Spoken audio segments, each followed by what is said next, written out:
শারদীয় দুর্গাপূজা ঘিরে রাজধানীর সনাতন ধর্মাবলম্বীদের মধ্যে উৎসবের আমেজ। আজ দেবী দুর্গার বোধনের মধ্য দিয়ে পূজার সূচনা হলেও কাল মহাষষ্ঠীর মাধ্যমে শুরু হচ্ছে মূল আনুষ্ঠানিকতা। এর মধ্যে ঢাকা মহানগরীর পূজা মণ্ডপগুলোর প্রস্তুতি প্রায় সম্পন্ন। পূজার আগে দেশের কয়েকটি স্থানে বিচ্ছিন্ন কিছু ঘটনা ঘটলেও সুষ্ঠুভাবেই শেষ হবে এবারের দুর্গোৎসব, এমন আশা পূজা উদযাপন পরিষদের।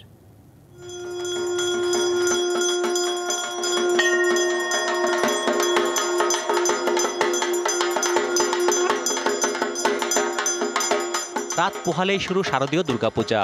শেষ সময়ে রং তুলির আঁচড়ে দেবী দুর্গাকে সাজাতে ব্যস্ত প্রতিমা শিল্পীরা। ঢাকা মহানগরীর পূজা মণ্ডপগুলোর প্রস্তুতি প্রায় সম্পন্ন, সবখানেই যেন সাজ সাজ রব। এবার দুর্গতিনাশিনী আসছেন হাতিতে চড়ে, আর ফিরবেন দোলনায় চড়ে। অশুভ শক্তিকে বিনাশ করে শান্তির বার্তা দিতেই ধরাধামে আসছেন তিনি।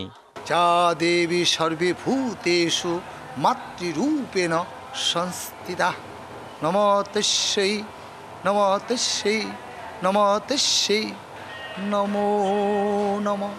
মা আসছেন মাতৃরূপে এই ধরাধামে, সকল মাতৃমায়েদের সন্তানদের যাতে মঙ্গল হয়, শান্তি হয়, মা সেটাই করবেন মাতৃরূপে।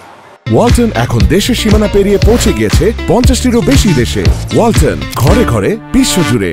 পূজা ঘিরে রাজধানীর সনাতন ধর্মাবলম্বীদের মধ্যে বিরাজ করছে উৎসবের আমেজ।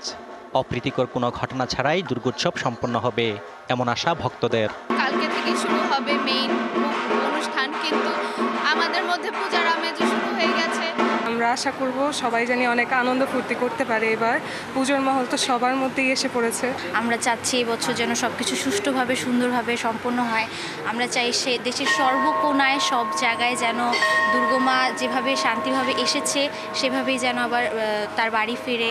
পূজা উদযাপন পরিষদ জানিয়েছে, রাজধানীতে এবার 259টি মন্দির মণ্ডপে দুর্গাপূজা উদযাপন হচ্ছে, যা গত বছরের তুলনায় 7টি বেশি। মাননীয় প্রধান উপদেষ্টা মহোদয় উনি জাতিসংঘে যাবেন বিদায়ী, যাওয়ার আগে আমাদের সাথে শারদীয় শুভেচ্ছা বিনিময় করেছেন এবং উনি ওনার বক্তৃতাতে বলেছেন যে আমি শান্ত মনে জাতিসংঘে যেতে পারব। সুতরাং ওনার বক্তব্যের মধ্যে বোঝা যায় যে শারদীয় দুর্গোৎসব যাতে সুন্দর এবং শান্তিপূর্ণভাবে হয়। সনাতন ধর্মাবলম্বীদের প্রধান ধর্মীয় উৎসব শারদীয় দুর্গাপূজা। এই উৎসব প্রতিটি বাঙালির হৃদয়ে বয়ে আনে অনাবিল হাসি আর আনন্দ। জাতি ধর্মবর্ণ নির্বিশেষে সকল ভেদাভেদ ভুলে বাঙালিদের মধ্যে গড়ে ওঠে সৌহার্দ্য আর সম্প্রীতির বন্ধন। দেবী দুর্গার আগমনের মধ্য দিয়ে সকল জরাজীর্ণতা কেটে পৃথিবীতে নেমে আসবে শান্তি আর সুখ সমৃদ্ধি, এমনটাই প্রত্যাশা সবার। অজিত সরকার, ডিবিসি নিউজ, রমনা, ঢাকা।